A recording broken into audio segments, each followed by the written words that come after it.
Yeah, that was insanity. I can say right now, is today a good day to buy? It's better than tomorrow. I can promise you that. Because what's happening right now, it's not over. It's not over. It's either just brewing, starting to reach the middle, but I can assure you it's going to get worse before it gets better.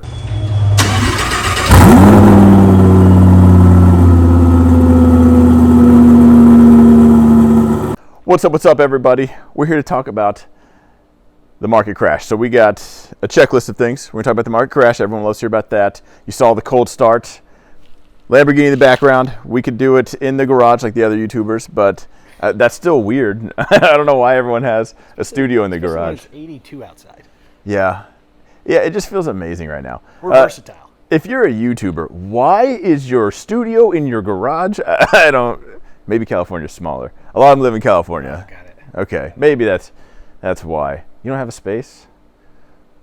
I don't know. Anyway, get the viewers, get the space, buy a house, contact this guy. Yeah. Sports car, cold start. What are those words? Those keywords? Crash. Market crash. Destruction. Hot women. Fed rates. Yeah. We're missing. I was gonna get one of those. Do you know anyone? All right, now that we've got your attention, we're going to talk about the market crash. Again, so you've seen him in a previous video. So this is Randy. He's a preferred lender out here. He does a lot of volume. So I'm a real estate agent. I can talk about my area. Now, he can go a little more generic than I can. I'll give very generic stuff when it comes to real estate, but I'm not one of those YouTubers that likes to talk about places I don't live, I don't know anything about. Like, if I can't talk in detail, I don't want to pretend to. So I can speak to what I've seen. So I'm in the Kansas City area, so I'm smack dab in the middle. I thought it'd be fair to all my viewers if I lived at equal distance from all of them. So I picked that when I was born. So I stayed here. Right. And I don't want to travel too far because they might miss me. In full disclaimer, we're not economists. It's just our humble opinion as to what we think. We both have been doing this long enough to have survived the last one and the next one, right? So I think that's an important disclaimer to add. That's a huge thing, actually. So we're talking about market crash and all that, but the one thing I'm excited for is crash, pullback, correction, whatever you guys want to title it. There's a lot of people that will not be in this industry after this, because this industry was like an afterthought. So this really just kind of weeds those people out. We got airplane in here, Lamborghini. God, we're doing it. We are killing it. Jet. Yeah. Real estate, rich, airplanes, hangar, Lamborghini. I've got all the keywords. Yes. Hot women. I would take my shirt off for the thumbnail, but you guys know I'm not very good You're not ready for all that. Yeah. Let's start slow. Start with let me know if you want me shirtless. Just kidding. Please don't. Don't Thumbs say up that. if you want him shirtless in the next one. Oh, definitely don't do that. Actually, that's bad, because then they're going to be like, oh, nobody thumbs up that. No, I prefer that. No one wants to see me. Like, get to the real estate stuff. We don't need you naked right now. Right here. Yeah. Not a man. My analytics are actually 99% male. So. That's fair. Yeah. So I probably wouldn't get a bunch of thumbs up. I'm okay with that. Probably not. Still thumbs up. Subscribe anyways. Yeah, I forgot. We got YouTubers say that all the time. Thumbs up. I got a course. Subscribe. Hit the bell. Below. Yeah. Comment. Click on the link. God, I'm nailing all this. Is gonna be my best YouTube video Watch yet. the casino ad that pops up. Yeah, skip that crap. Yeah, skip that. Yeah, I get ad blocker. So, all right. So, real estate crash. You've definitely heard about it. You've seen it. We're in somewhat of I can't say somewhat of corrections. So, one of my last real estate videos, I even pulled it up, and I did pull up other cities. We've seen prices come down. June was the fastest drop in history. The month of June, as far as prices go. How big was that drop, though? Oh gosh, I can't even remember. Less than double digits. Yeah. Less than double digits. I think a lot of people use biggest drop. Yeah. It was less than double digits, guys. What was it? 5% historically. Nationwide, 5%. Consider 5% on really anything. Whenever you look at home prices that have already been touching Mars. Yeah. To drop 5% and come back down to Earth. Yeah. Was it really the biggest drop? Or is that somebody's just, yeah. hey, this is bad. The Earth is on fire and the sky is falling. Yeah, it's like calling gas cheap right now. Right, like gas was cheap a couple years ago when it was like $1.90. Like now, like but it's also cheaper than it was 3 months ago. Yeah, because it went to $7. Yeah, $6-7, and then all of a sudden it's down. Everyone's like, "Oh, this is so cheap!" Like the world is ending. The fear mongering is definitely out there. The thing about real estate is everyone expects it to grow. Historically, we know it grows. So like it has to take off that growth first and then get to the negative. You know, and at that point, I think we would see real trouble. We haven't seen, if you bought your house at least a year ago, 2 years ago, like you're probably fine. Unless you're in Boise, Idaho. Like you're in like we're not talking about other cities. I know, but some of them got flooded into. I'm like, even I know enough to say that's astronomical. I always look at home prices like stocks. If you knew anybody that talks stocks, you know, it's a good way to really look at it. You're always going to have that fluctuation, right, on a day-to-day, month-to-month, year-over-year. But what normally happens with, what's your favorite stock? I'm not going to say Tesla. Okay. But if since you're not saying Tesla, yeah, you look at how it started and where it's at. Has it had its up and downs? Absolutely. Historically, has it gained year over year? Sure. Yeah. You know, that's the same thing with housing. Actually, Tesla's probably the best one. Yeah, it went on a crazy surge, and people are talking about Tesla now, how much it's down. But like, if you bought Tesla 2 years ago, like you're just less green. Like, all right, like that's not same thing. Not the terrible thing. You bought thing. a house 2 years ago, last year, you're less green. But Yeah. Are you green? Probably. Yeah, it'd be hard. And so, what's the worst that happen? I guess we can talk about the what ifs. Say the market does crash. You're going to lose 25%, but you'll eventually pick it up in the next 5 years. If you're buying a house to move out in 6 months, just don't do it. Yeah. If you're buying a house to move out in 6 years, absolutely. Yeah, the average is what, 5 years? Ish. So you're going to stay in your house for 5 years. Now, that's something I talk about, like, as a real estate agent. Like, I don't buy the house you can afford now because, like Dave Ramsey says, like, life happens. You know, something's going to kick you in the nuts down the road, and it's just going to suck. And if you went house poor now and you've done a good job, you're banging it out, you're getting it in there, but then life does happen, you find out that's when things actually got bad, that can force you into a terrible position. So that's probably the biggest fear I have with crashes is these, I'm going to call them kids, these people, no one believes in a starter home anymore. It is just, my first home's $500,000. Like in Kansas City, that's a huge house for a starter home. Like, but it's like, I don't hear anybody talk about like you buy it, pay it down, take that equity, use that as a down payment to the next house. Everyone's just quickly to jump into this next one. It's not even keeping up with the Joneses anymore because they're old. The YouTubers, right? Yeah, these little bastards out here. You got to keep up with the YouTubers. Yeah, and now, but to your point, you know. Whenever we talk about market crashes and we talk about responsible lending, we've done a lot of that over the last 10 years to make sure that people aren't at overkill when they're buying a house. They've got some assets. They've got some leeway. They've got some wiggle room whenever they're buying a house. So that way, if life does happen, at least, you know, whenever we were first originating the loan, we took into consideration that life could happen. And so we weren't taking that to the nth level like what was happening back in 2005, 6, 7, right before the market crashed. We've been a lot more responsible over the last decade, prepping for these types of instances where we could go through a recession without the sky falling like it did back in 2008. Yeah, and so that's a huge thing you guys are probably hearing is back in 2008 again. Everyone keeps referencing this 2008 straight fraud. I've said it 100 times. Unless you're brand new on my channel, I don't know how you didn't know this. Like, fraud. You walked into a bank. I want to buy a house. How much do you make? Well, how much do I need to make to buy this house? I was just kidding. I make $1 million. I'll show you how we proved somebody in 2006. He's got a pulse. He's good. yeah, he's good for it. He's good. Yeah, and on the stock realm, that's why it blows me away that Michael Burry was the only one to figure this out. Like, all you had to do was open your eyes. Everyone's like, no, everyone pays their mortgage. You're like, well, wait a minute. Like, it's easy to say that. You could have seen that looking back, but just look, I'm a numbers guy, so looking at that, I'm pretty sure I'd have seen that a mile away. Like, and we're not doing that now. Laws got put in place to make sure that doesn't happen again. But the one thing I will say that's scary, so that's why I wanted you on here, is I started talking about this and someone said they're bringing back stated loans again. So stated is what I just described. You walk into the bank and say, by the way, I make $1 million. Does that get me? Because I can put 1.5 on there if you guys need that. And they would just say, okay, your word's good for it. Stated he made this much. He's the one who said it, not me. So what's up with this? So the term that you're looking for is NINA and CISA. NINA was no income, no assets. and CISA was stated income, stated assets. Those were two loan programs way back in the day that existed, which kind of alluded to the funny joke of me checking for a pulse, because at that point, if he had good credit and a pulse, he could tell me whatever he wanted to, and I could give him a loan. The stated income factor really boils down to it's not truly a stated loan. There's different loan types that exist. One of them is the debt service coverage ratio, DSCR, that you're hearing about with investors. If you've got enough of an equity position, the loan and the rents cover the debt servicing.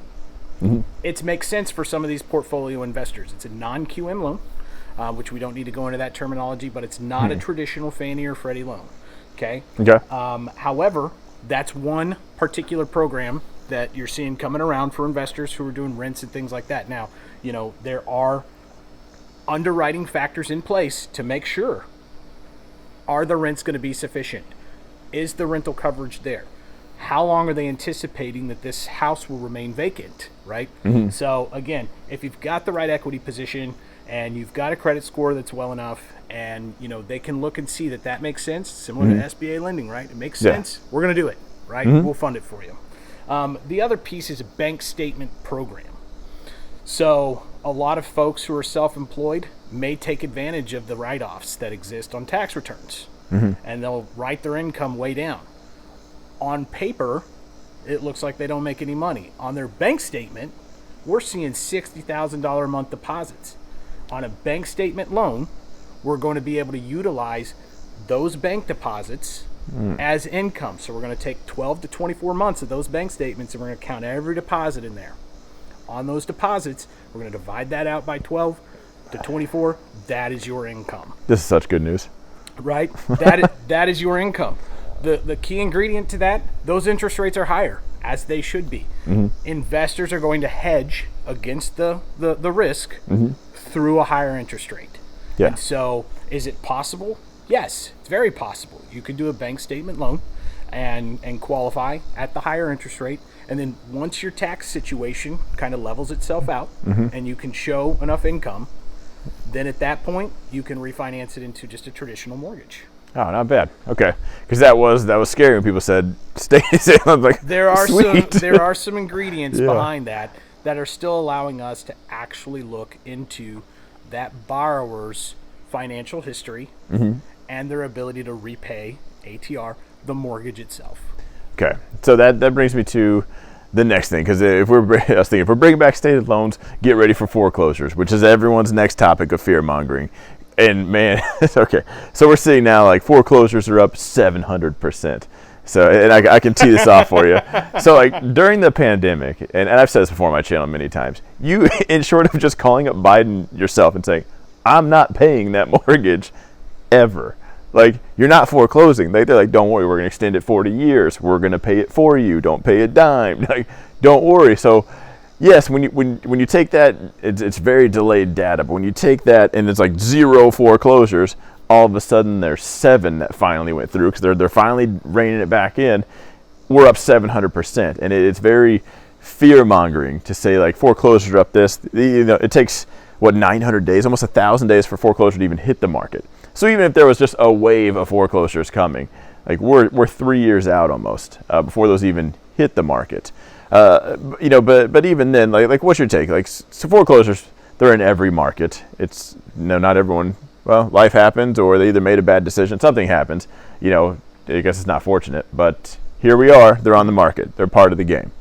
So, what's your take on the fear mongering on that? Sure. And those are 2 words that I love: fear mongering. Just like whenever they said it was the biggest drop in house pricing. Come on. It's just another way to scare you. Why they don't want you buying a house, I don't know, and whoever the hell they are, I still don't know. I'd love to be able to ask why this is the media that they're pushing. Why this is, unless it's somebody out there doesn't want you to ever own anything, and they're trying to say this is why. Foreclosures are up 7%. Guys, foreclosures are part of a healthy market. They are. I know it sounds kind of morbid or just negative, but foreclosures are part of a healthy market. Those are things that help keep the market going. And so in my opinion, and again, I'm not an economist at any rate, but as far as foreclosures go, the sky was falling. People came out whenever people stopped making their payments during COVID, and it was almost like a perfect recession or a perfect. I don't want to call it a storm, but it's the perfect recipe, whatever the word is, for disaster that was supposed to happen, but it never happened. And the reason why is because they allowed all these individuals to not make their payment for X amount of months. So let's say that you had a mortgage that you owed $300,000 on. Well, you skipped all your payments, and I'm just using round numbers because I don't want to math right now. It's tough. Yeah. But let's say that you had $30,000 of payments that you didn't make. You then had the opportunity to call your servicer and refinance that into your loan. Yeah, just bump it out back. Well, how could you do that? The average equity gained in the the last quarter of 2021 was like, what, $57,000? Yeah, true. People were able to refinance that in. And so all they did was take 12 to 24 months of payments and push it right into their overinflated house, right? And so they didn't have to miss those payments. They could start making the payments again just right on time, but except now they were going to owe $330,000 and not $300,000. It was almost perfect timing for that to happen, that the house prices just started shooting up to make sure that Fannie and Freddie weren't going to have to foreclose on that particular property. So my take on the foreclosures, I don't think they're going to be as abundant in numbers as everybody was anticipating because nobody could make their payment through COVID. 90-something% of those people are now caught up. Yeah. I just think all the time, I should have just not paid my. I just think like, God, I could have had a lot more money. I should have just not paid it, right? Yeah, no, we would never encourage that. Should have just been like, I would. No, I'm just kidding. Could have invested that otherwise. Yeah, I just think like, could have just lived off the government. You lucky. No, just kidding. Middle class always gets screwed. They do. Gosh, there was one more thing I wanted to go over. So how bad do you think it's going to get? We're seeing the numbers. We definitely have reason. We're seeing investors. They're not buying crap anymore. They are just at very slow rates. It was hand over fist. Yes. There was no stopping them. But so we're seeing some pullback. How bad do you think it gets? So it depends. So I'll talk from the lending side. How bad I think it's going to get. Right now the feds are continuing to bump the prime rate up. And we're going to get into rates and things like that on another segment. However, right now the prime is getting bumped up, and its key ingredient for that is to try and drive inflation down. And so as far as how bad I think it's going to get on the lending side, rates are going to go up. Unfortunately for us, in the last 20 years, rates have always done one thing. Yeah, go down. So we've never seen them where they do this. So we don't really know anything other than 80s and 90s as to how to work in this environment right here. We only know how to work with this, right? Yeah. Well, I think rates are going to have to continue to go up. Of course. I looked on Google today. The national average was 7.12%. I don't even know how they come up with that exact number. Technically, I do know 100 lenders nationwide give their rates over the last 7 days, and it compounds into a national average. Right. So the national average that we see today is actually the rate from last week, but neither here nor there. 7.12. I think it has to continue to go up above what the CPI is, which CPI is your inflation. Right. Your inflation number. I think the rates are going to have to go up above 8 to start combating that. Now, based off of what you said, home prices are starting to drop. Foreclosures are starting to become existent. Mortgage applications are the lowest they've been in X number of years. Mortgage rates are the highest they've been in 20 years. This tells me that what the feds wanted to accomplish is happening right now. Yeah. They're slowing the market down, trying to drive that inflation back down to a more manageable number. And I think, honestly, as long as everybody buckles up, I think they'll be okay. Everybody asks me, well, is this a high rate? Look, your parents bought in the teens, and, if you're paying rent right now, your interest rate's 100%.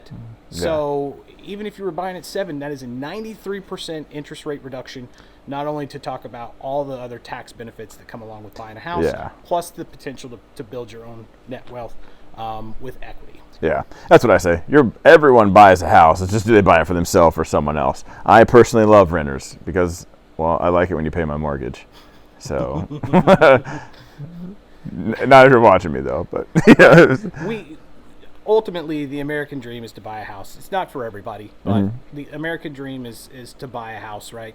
And so, if you're sitting here waiting to time it perfectly until rates drop again, what do you think happened last time rates were down? Pandemonium. You couldn't buy a house. You overpaid on a house. You had to put in 9 offers, 10 offers. If you're sitting around waiting for rates to drop again, think about all the slingshot people that are waiting as well. You're going to go right back into the pandemonium over the last 2 years, and you're going to be fighting for that. If you wanted to buy a house, could you buy one right now without having to pay godly over ask price? Yeah, of course. If you wanted to buy a house, could you go contingent right now? Yeah. If you wanted to buy a house, could you maybe get seller concessions where the seller will pay some of your closing costs? Yeah, you get to keep your kidneys too. Like, you get to keep your legs, your kids. Your like, sanity. Yeah, because we know this. Buying a house, man, last year. So even where I'm at, if it was a $300,000 house, if your offer wasn't $350,000, it probably wasn't even going to get a reply. That's insanity. Veterans, FHA, USDA, all those loan programs are back in full store because sellers are almost writing love letters to buyers now, right? Yeah. So you want this house. If you wanted to buy one, is it going to cost you a little bit more than it would have cost you a year ago? Yes. My time machine's broken, so I can't take you back a year ago to where rates are at. Is yours fixed yet, or is it? I got crystal ball. You got crystal ball. So he sees in the future. My time machine's broke, so I can't take you in the past. If you wanted to buy a house, don't sit and try and time it. You remind me of the guy who's sitting there clicking the stock, trying to refreshing, watch it. to say, okay, this is my time to buy. No, again, there are better ways to do this. You're never going to time it right. And if you wait till rates drop back down to 5.5, if you think about it, 5.5 was kind of that cutoff of whenever house prices started to stabilize or sales started to stabilize. Yeah. About 5.5% was that cutter, right? Yeah. If national average is 7.12, if they get back down to 5.5, we're there's back. potential pandemonium could happen. Yeah, so, I agree. I feel like if you can afford it, you've budgeted right, and you've played your cards right, now's probably a good opportunity for you to buy a house, secure the best rate that you can, even though it's not 2-point stupid that was available last year. Secure the best rate you can for your situation, buy your house, wait this thing out. Yeah, so, I time the market all day, every day. It's literally my main income is stocks. And even I don't even worry about, real estate's a lot slower, so of course I try to do my best. Like, I'm not buying as an investor right now, but I think we're deal shopping next year. And like, as a stock, if I told you we're going to buy next year, like that's some time. Like, real estate, a year goes by. We take everything. Imagine watching a stock on the monthly chart. So we got to wait a whole month just to get that next set of data. So that's not that long, real estate wise. But yeah, as far as like when people ask me, is now a good time? If it's something you're going to live in, primary residence, yeah, because you can finally put an offer, get a reply, and it's kind of back to the normal wheel and dealing. Like, I'm going to buy this, but you're going to pay closing. That was unheard of 2 years ago. Like, and it was appraisal waivers and all that stuff. Sight unseen crap. Real estate, I want to say, is not hard, but I feel more offers for people from Japan. Yeah, I fill in the blanks, and I saw there were so many contracts I would just send out, and they would get approved. It'd be cash buyers. And they'd be like, no appraisal, no waiver.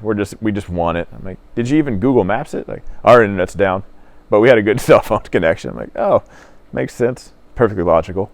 Yeah, that was insanity. I can say right now, is today a good day to buy? It's better than tomorrow. I can promise you that, because what's happening right now, it's not over. It's not over. It's either just brewing, starting to reach the middle, but I can assure you, it's going to get worse before it gets better. I don't see rates dropping significantly in the very, very near future. And so that being the case, if you were going to buy at whatever the national average 7.12 is, next week's national average could be 7.32. So just secure your financing now. If you wanted to buy a house, like you said, now's the time. You're going to save $50,000. You may pay $50,000 more in interest if you hang on to that mortgage for the rest of your life, but you're not going to. You may save the $50,000 here, but you're going to shove it over to interest. Totally understand, it happens, but at the end of the day, you got your house without a lot of headache, hassle, and heartache. Yeah, and that's I preach this so much, especially if you're new to my channel. So I do, my main income is stocks. I do real estate because I like it. But everything I preach is have a plan. You know, if you put the pen to paper, like, does it make sense for me to financially buy this right now? I'm going to go live here. I'm going to be here for a while. Probably, I would say it probably does, as long as you're not overpriced. Does it make sense to go out and just buy a whole bunch of investments right now and over leverage yourself? Probably not. But in some scenarios, that might actually be a good plan. But it's what do you have coming in? Just in versus outs. Can you afford it? Does life happen? Is this going to get worse? Yeah. So the whole it getting worse, it doesn't affect you until you have to get out.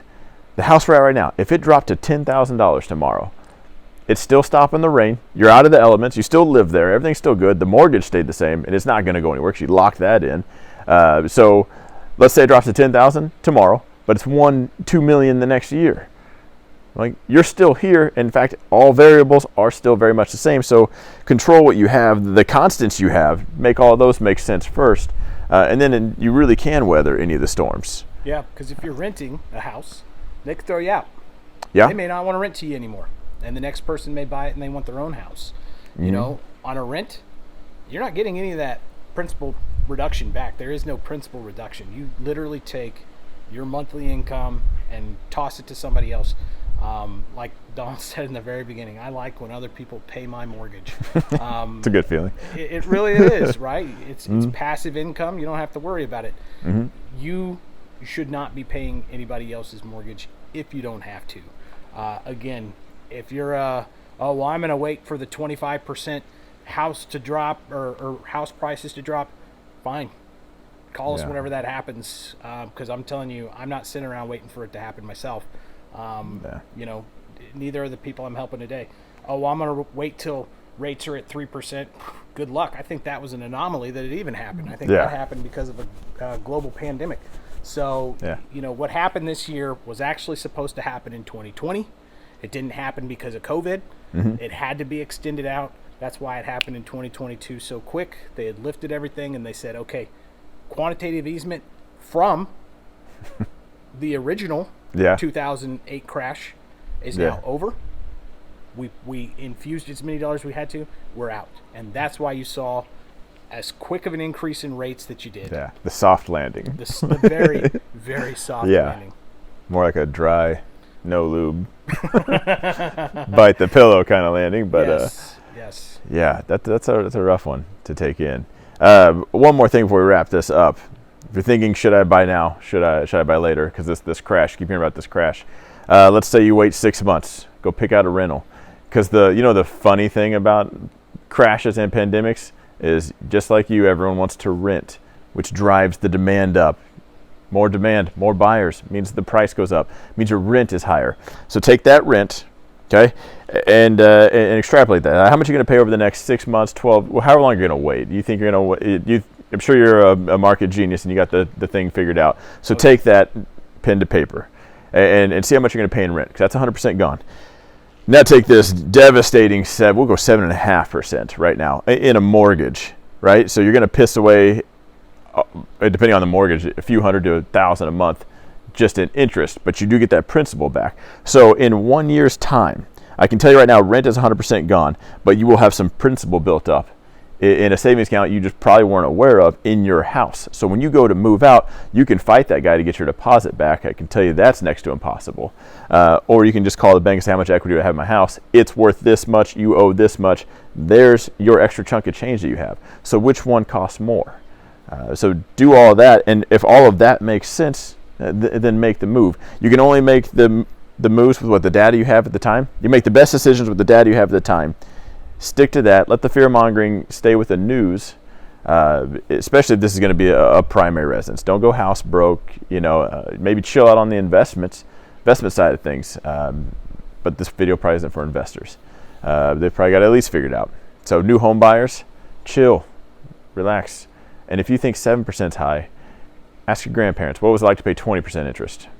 Because that's going to suck. I've obviously never paid that, but just on the card. Well, back in my teens. yeah, I couldn't imagine buying a house for that. Yeah, gonna happen. To carry on with your point, if you are buying a house, you're a single dude, single female, Get some roommates. Maybe they don't want to pay $2,000 anymore, and they want to pay $500 for a room. Good news. It's a house hack right there happening in your own house. Now you've lessened your rent, lessened the blow, and you've got, security in your own home through the mortgage that somebody else is helping you pay. Buy a duplex. House hack that. Have somebody else live on the other side. If you don't have 20%, cool. You could still buy a house. You got a 580 credit score. Good. You could still buy a house. You don't have 6 months of reserves. Good news. You can still buy a house. You've been on your job two weeks. Good news. You can still buy a house. There are all of these things that you're probably thinking right now, well, I can't buy a house because of this. Have you talked to me? Because if you haven't, you're only shooting yourself in the foot, because you might have talked to somebody else who said they can't do it, but just because they can't doesn't mean that I can't. So let's talk about your situation, and let's figure that out and say, okay, can you really not buy? Or did you just go off of one bank's opinion of you, who maybe, in the last segment, you didn't vet them out. Maybe they've only been doing this 3 months and they don't know all the ins and outs. Maybe they just are too busy, or maybe they just don't even care. If you have questions about, can I buy a house? Can I not? Should I listen to these two yahoos anymore? Should I not? Just call us. That's all you got to do. Don't call me. Don't call. Call me. Yeah. Actually, don't call me. Post it in the comments. Yeah. No, don't do that. Yeah. I've had people track me down off this and call me. I'm just like, what? Like, I'm so caught off guard. Like, hey, I had a question about a stock. I'm like, who are you? I love it. I love it. Notoriety. It's a good thing. It always catches me off guard. I don't mind the phone calls. I haven't had this happen yet. Don't show up at my house. Yeah. That'd be a problem. That's a huge problem. That's weird. My last piece, my life advice. You let me know. I haven't said this on air yet. Oh, wow. If you're going to house hack, don't tell them you're the owner. I would just say, I found this house that's for rent. Do you want to come split it with me? I'll carry all the bills. You just pay me. I'll take care of the bills. And that way, because if that friend turns out they suck, yeah, they got those little weird things. They don't do the dishes. They just leave stuff around if you're picky. But like, hey, he's booting us. Yeah, sucks. We're getting yeah, it's him. Yeah, it's him, not me. I wish we could stay. How do you feel about that? Is that? I think that's. Am I crossing lines? That's for sure. That's hilarious. Because I did that a long time ago. That is smart. That is very smart. It's kind of like, what's the movie Jigsaw, where the guy's in his own game, but he doesn't tell anybody. Oh, you know what I mean? I just hate the sob stories. God, I used to hear them all the time. Like, I know the sky's falling. Yes. Like, and sometimes it is, but it's like, man, like, you can't solve the world's problems. Like, don't worry about that. It's not your problem either. And the craziest part, we're dealing with the exact same issue that you're dealing with. Guess what? Our mortgage rates, they're just as high. Our houses that we own, they could be dropping in value. Are these things that we're concerned about right now? No. Yeah. Why concern yourself with it? Exactly. On that note, let's wrap it up. One more time, Lamborghini. We saw 2 planes come out of the hangar while we were here. We wait around 30 more seconds, another one come out. No. Living a flight pattern. Maybe in the next one. So comment down below. So generic.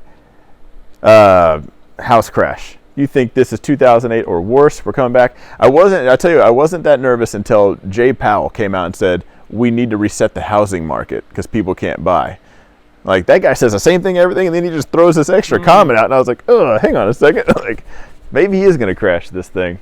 But, I was just kidding about my crystal ball. I don't charge it. It doesn't turn on that often, so I don't have one. Do you have at least one of the 8 balls that you shake? No. Tells you the answer. I did. I don't know what my daughter did with it. No. She's the best. She's a stock picker. Heard. Uh-oh. Yeah, so comment down below. Where do you think the crash is going? We've seen something. So is it a correction? Already done. Just getting started. The eye of the storm. We just got a little bit left. Let me know. Any questions? He's the lender. I'm a real estate agent. Anything you guys have, no matter how generic or detailed, ask it down below, and we'll see you guys in the next video. And on that note, tell us if we're even doing a good job. You want us to continue with these? Actually, do we care? Well, tell him that. Yeah, tell me. If we're doing a bad job, let us know. If there's something else you want us to talk to you about, let us know. Thanks so much, guys. If you're new here, it's because I don't care. Just kidding. If you've been around, you really know I don't. But I do. Yeah, he does. I'll say it one time. Are we doing good? That's that. And then review us. Yeah. Leave the comments down below. Do I got to make fun of you in the next video or agree with you? It's one or the other. It's fair. All right. We'll wrap it up.